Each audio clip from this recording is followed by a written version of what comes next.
There's a lot happening right now in Australia's property scene. Rents are still sky high, new home building is falling off a cliff, and yet auction markets are holding remarkably firm. So what's really going on behind these headlines? Are we finally seeing the turning point in the rental crisis, or is this just a calm before the next surge? And with home building approvals plunging again, what does that mean for the future of housing supply and for property prices? Welcome to this week's Property Insider, where Australia's leading housing economist, Dr. Andrew Wilson, Chief Economist of My Housing Market, and I take you behind the headlines to uncover what's really going on in our property markets. Each week we'll share data, trends and insights the mainstream media often misses, helping you make smarter, more confident decisions based on facts, not fear.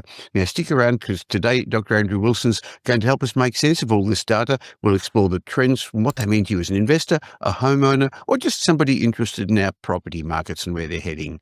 Hello, Andrew. Yes, hello, Michael. And we are quickly transferring across the year, are we not? And we're almost in November. And of course, we've got the infamous or famous Melbourne Cup long weekend in Victoria coming up. So, and of course, It's the race that stops the nation. Even though it's in Victoria, everybody seems to want to have a little flutter that weekend. Yes, that's true, Michael. And a good, nice holiday mood. And as the weather's getting warmer, I suppose it's good to get out in your frock and your suit and your tie and enjoy all the frivolity. So we look forward to that. But it does have an impact on our housing market, particularly our auction markets, and we'll speak about that shortly, because we do get some changes in the volume of listings coming through because of those agents and owners wanting to avoid not just the Victorian long weekend, the Melbourne long weekend, but also distractions in other capital city markets as well. But, the big picture really, Michael, what we should be focused on is not the big race on Tuesday, but it's the other big event that happens, and that's the meeting of the Reserve Bank of Australia. And that's going to be very, very interesting this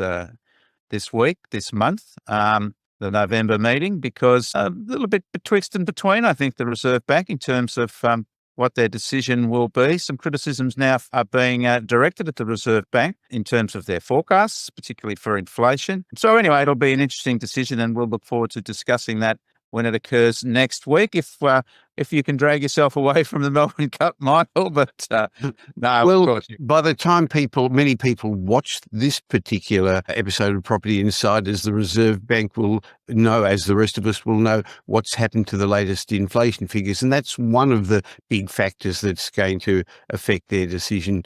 But your My Housing Market rental report just came out for the month of September, and it showed mixed results across the capitals. What's driving the differences between cities like Melbourne and Sydney, for example? Well, Michael, we certainly had a mixed result, and rental markets have gone through an interesting period, of course. Over the last few years, we had following that period of the pandemic, then the opening of borders, we had a surge in demand for rental properties, and that resulted in a sharp increase in rents, and we had almost unprecedented increase in rents through that sort of 22-23 period. The market has settled down, Michael, and it's still moving on a month-to-month basis, but the underlying nature of our rental markets does remain the same, and that is very tight rental vacancy rates generally, even though rents can move around, and they've certainly stabilised over the past year, Michael, rents generally. And I think that's an affordability issue generally, that rents rose so high that it did start to push the limits of what prospective tenants could actually afford. And also I think that landlords, to a certain degree, have perhaps shifted more to the quality focus for tenants rather than just trying to get the higher rent per se, even though obviously higher rents are an agenda. Landlords are also very much focused on the quality of the tenant. They obviously want a longer term tenant if they can get one. And I think perhaps that's been part of the story with seeing rental growth stabilise. But look, vacancy rates do remain low, Michael, very low in some capital cities. And that's certainly the precondition for higher rents going forward. There's no doubt that it's still tough for tenants generally to secure a rental property. Plenty of competition still out there. We still see queues outside rental properties that are advertised for lease across the board. But some markets do have stronger demand than others and higher levels of supply. So the latest September results from My Housing Market for the September home rents certainly showed that house rents remained generally steady and vacancy rates. Unit rents were a little bit more mixed in terms of their monthly outcomes, but they too, vacancy rates remained generally low. When we do look at the house rents, most of the capital city markets were reasonably steady over the month. Michael, Sydney's still the highest priced capital city for house rents, $800 a week asking rents, median asking rents. And Hobart the most affordable at $600 a week, even though there was a 3% rise over the month for Hobart house rents. Over the year, still some growth, annual growth. Brisbane rents up 5.1% over the year, Michael. Hobart up 9.1%, reflecting that 3% monthly rise. In Perth house rents up 6.9%. Sydney rents have been flat over the past year, and Melbourne rents have just eased by 3.3%. But again, those rents remain quite high in historical terms and do reflect that surge that we had over the past couple of years. But having said that, those movements in rents, the one thing that does remain consistent is low vacancy rates. In fact, most capital city vacancy rates for houses are either just above 1% or below 1%. And as we say, every month when we discuss these results, the balance figure for vacancy rates is 2%, reasonably, where you see rents higher, over 2% vacancy rates, and falling under 2% vacancy rates. So when we do have vacancy rates, as we currently have for houses in the capital cities, just at or below 1%, it does mean that there's still plenty of competition for properties out there. And we did see a little bit of an upward shift in some of the smaller markets for house vacancy rates over the month, but nonetheless remaining low, and most of the others were flat over the month. Similar results for units in terms of rental changes, perhaps some more growth recorded in the capital cities, but there were a couple of capital cities that did record falling unit rents over the month. Unit rents have probably been more vigorous over the past year. Top performer has been Darwin, up by 7.6%. Followed by Perth, up by 7.4% annually. Now, vacancy rates are still pretty low for units, a little bit higher generally than houses, with Melbourne at 2.3% vacancy rate for units, which is actually well down on where it was a year ago. But all the other capital cities, with the exception of Canberra, have low vacancy rates for units. And the smaller unit markets actually recorded steep falls in vacancy rates over the month. But we do tend to see that volatility because there are only small numbers of units in those rental markets, those smaller capitals, Michael. But I don't think there's any great news here for tenants going forward. Certainly they're not paying more rents, but it's still a very tough ask to secure a rental property with these low vacancy rates and still strong competition in most capital city markets for both houses and units if you're looking for a property to rent. Well, it seems that there's not going to be much change in that moving forward. We're going to discuss building approvals in a moment. But investors re-entering the market in sufficient numbers to ease this rental shortage, Andrew? Well, yes, you'd expect so. And also with the latest government initiative for first-home buyers, that theoretically should take some prospective tenants out of the market. But I think that obviously the drive from investors for investment property on the back of strong capital growth is a key factor of getting more investment properties coming into the market. But it's not having any real impact to this point in vacancy rates. No, it's not. So it's sort of, as I said, sort of a situation normal now with our rental markets, tight vacancy rates, reasonably stable rents, but certainly no comfortable, mindset from prospective tenants when they do want to secure a property, and plenty of choices for landlords out there, Michael. Yes. For tenancies. And as we'll see shortly, there's no real new supply coming through, even though we may start to see, as you suggested, more investors, because the market's certainly in favour of investors. The net gain for new properties isn't really there. No, it's not. There's more investor finance showing that investors are interested, but we also know others are leaving the market. Now, I know My Housing Market keeps a careful track of home building approvals because it gives us an indication of what is likely to happen in the future for new supply. Doesn't mean everything that gets approved gets built. At the moment, it's financially not viable to build a lot of the new apartment complexes that we need to house the many Australians. But building approvals have been down over the last couple of months, Andrew. Yeah, interesting times for new building. Of course, governments have got on the back of what's been, I guess, called a housing crisis, isn't it, Michael? Because we've Yes. seen a real collapse in the number of new buildings being constructed.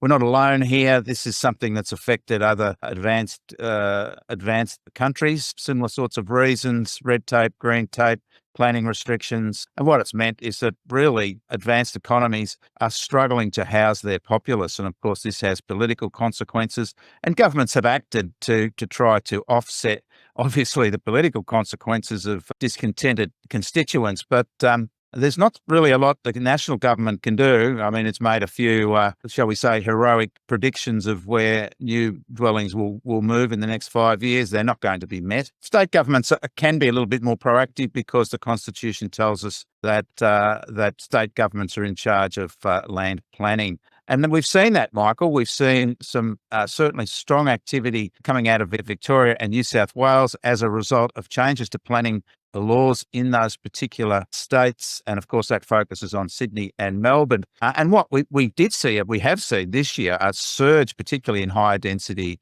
development or planning approvals in building approvals in Melbourne and Sydney, but it's just starting to taper off, Michael. And is it because, there's just a certain pool of properties that are suitable for higher density development, and we've sort of covered those. So in the back, there's no more, we're losing the potential for more higher density development sites. But the other concerning thing, not just with the surge in unit development now seeming to ease, but we've seen a real falling away of house building approvals, Michael.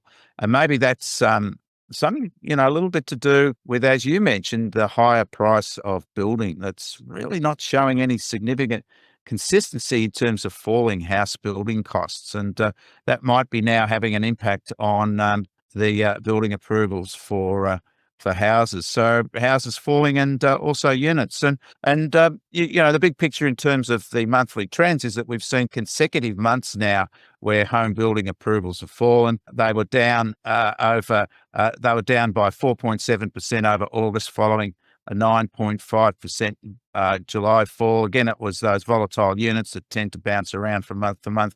They were down 8.1% over the month. But as I said before, concerningly, houses were also down by 2.2%. Queensland was the top performer for home building approvals, up by 3.7%. That's not a big, for the top performing major state. Well, that's not a big result, just up by 3.7%. And when we look at the data in terms of not just the monthly results, but the year to date and the full year results, we can see just how strong unit development has been.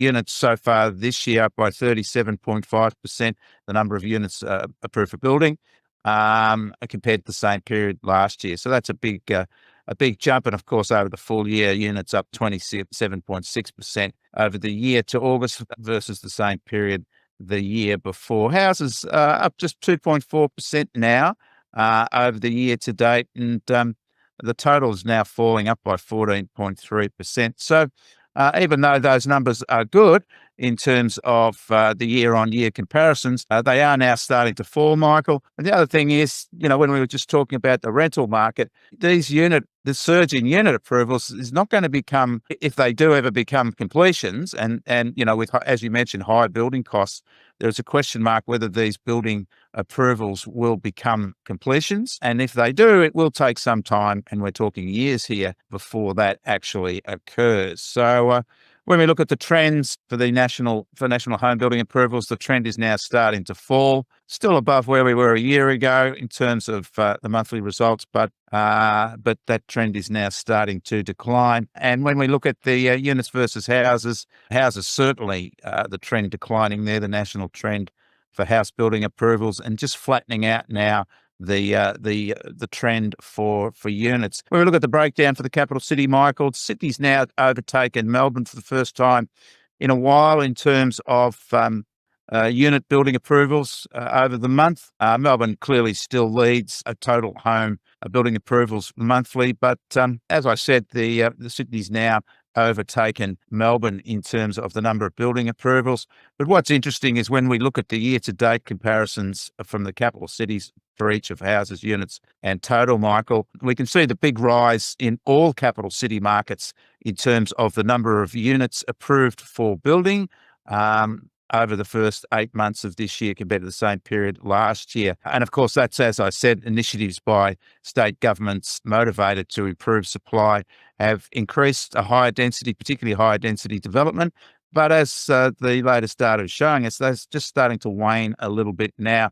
But what's concerning here, Michael, is a couple of the capital cities, in fact, the big development capital cities in terms of houses, and that's Melbourne and Brisbane, are now building less than they were the year before. So they're actually starting to fall. And of course, that Brisbane market is a booming market with rising prices and rising rents. And it's probably not good news there. Well, it is probably good news there for homeowners to see a falling supply coming through, in a market that's very much in demand. And if you remember when we looked at the migration data, there's still very strong interstate migration heading into Queensland, Michael, but falling house building approvals is really a concern there, not just for Brisbane, but also for Melbourne. And when we look at the overall capital city long-term trends, we can see how supply has really fallen away since the peaks way back in 2015 and 16. And that annual trend now just starting to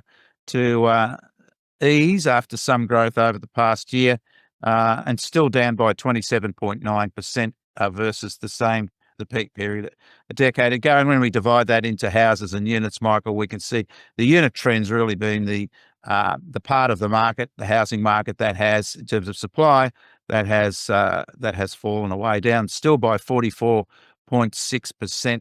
And those annual capital city trends are now really starting to lose impetus and lose steam. So what was a good story earlier in the year for those looking for more supply is now looking a little bleak going forward. Not so sure they'll change either, Michael, anytime soon. Sure. Well, fewer homes today means even greater pressure on rents and prices tomorrow. I guess, as you started to say, it's a perfect storm: record migration, limited stock, construction industry constraints, and anything new that's coming on the market will come on at a much higher price than before because of extra costs, escalating development costs. It's just going to keep underpinning our housing markets, isn't it? That's right, Michael. And of course, we've just got tens of thousands of first-home buyers that have been given a leg up by the government. So governments, perhaps it's a political solution in the shorter term to give people or to foster demand, whereas I think the real problem we have is with supply. I don't think there's much problem with demand for housing in Australia, Michael. I just wanted to remind you that this is not specific investment advice because we don't know your personal circumstances, but we're more than happy to have a chat to help you take advantage of the opportunities the current property markets are offering. So why not have an obligation-free chat with one of the wealth strategists at Metropole to discuss your goals, your options, and what you could do? We're much more than just another buyer's agent. We help you safely create intergenerational wealth through strategic property and wealth advice. Remember, property investment's a process, not an event. So you can't just go out and buy any property and hope to be successful. In fact, now more than ever, getting the right advice is critical. So if you're looking to invest in property or buy a home, go to metropole.com.au and organise a time for an obligation-free chat.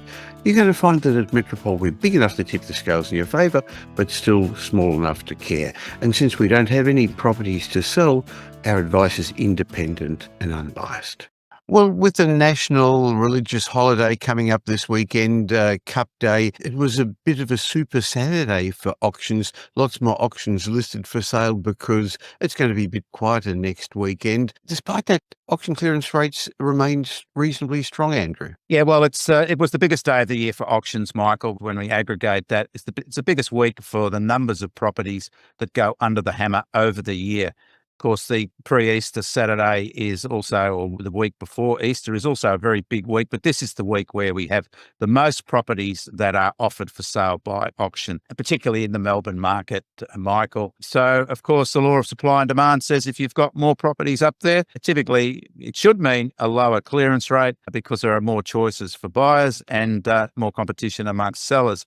Doesn't usually work out that way, but when we've got a real surge in auction numbers as we've had over the past week, it should have some impact, but it really didn't, except for that Melbourne market. And when we look at the results, the Sydney auction numbers down a little bit compared to the week before, but still, high numbers, 1,231 auctions in Sydney, Michael. A vacancy rate virtually unmoved there at 75.1%. And still tracking 10% higher than a year ago, the Sydney auction market. Melbourne had a little bit fewer than the same period last year, but it was the biggest day for auctions in Melbourne, 1,762 Wow. auctions of the week, Michael. That's a lot of auctions. So Yeah. we shouldn't really be surprised that a slight easing in the clearance rate in Melbourne, that's a big load. And it was a big jump from the week before as well, Michael. 600 more auctions offered, which is 30% more auctions offered compared to the week before, or in fact, 50% higher than the week before. So no surprise that clearance rates were a little lower, but well ahead still of where it was the same week last year. Brisbane, similar results, but a higher clearance rate for Brisbane, higher numbers of auctions. Adelaide, a big week of auctions, 187 auctions. Clearance rates basically the same, and a little bit lower the numbers in Canberra, 91 auctions in Canberra compared to the week before, but another certainly better clearance rate for Canberra, a little bit less than what we've seen recently for that Canberra market at 64%, but still well above where the market was a year ago. When we look at the trends, Michael, it's clear, of course, that since we experienced those lower interest rates earlier in the year, auction markets have taken off, and we know that house prices have taken off as well, and unit prices. It's interesting that we're just starting to see an easing in October, at the end part of October now, in clearance rates. They're still very strong and in favour of sellers in all capital city markets, Michael, but not as high as they have been. And this is because of the volume of stock that's now coming into the market. And I would suggest that a lot of sellers are thinking, this is a good time to sell because the prices are rising, clearance rates are high, and that's why we're seeing more properties coming into the market. And just a slight easing of clearance rates, but still very much in all capital city markets in favour of sellers. We'll have a quiet week next week, Michael. As you said, it's the national holiday. It's not a national holiday, but it's the nation stops for the big race. We'll be stopping for the RBA meeting, but that's another story. But then we'll start off again, and that then it brings us into what is the final stage of the spring selling season, which tends to be a little bit more in favour of buyers than sellers. So buyers tend to be more active, or certainly clearance rates tend to just ease a little bit because we're starting to talk about the end of the year shutdown for our auction market. So something to look forward to, but we are now moving into the final phase of the spring selling season, which has been inarguably a very strong period for the housing market, Michael. Well, we're going to catch up in a couple of days' time for My Housing Market's end-of-month report to see how property values have performed around the month of October. But with what we've just discussed, taking all this together, I think confirms what many people in the market already sense. We're in a structural housing shortage, and the solution isn't coming shortly. Renters are going to keep facing pressures. Investors are going to be looking for well-located properties, but supply's tight, and steady buyer competition from the new home buyers is just going to keep pushing up property values. So I look forward to catching up with you at the end of this month in a couple of days' time to see what the figures and what the data shows, Andrew. Yes, Michael, and I'd be surprised, given the consistency of the auction clearance rates, even with higher stock numbers, that we didn't see another surge in house prices over October. Good. Catch up then. Thanks, Andrew. Thank you.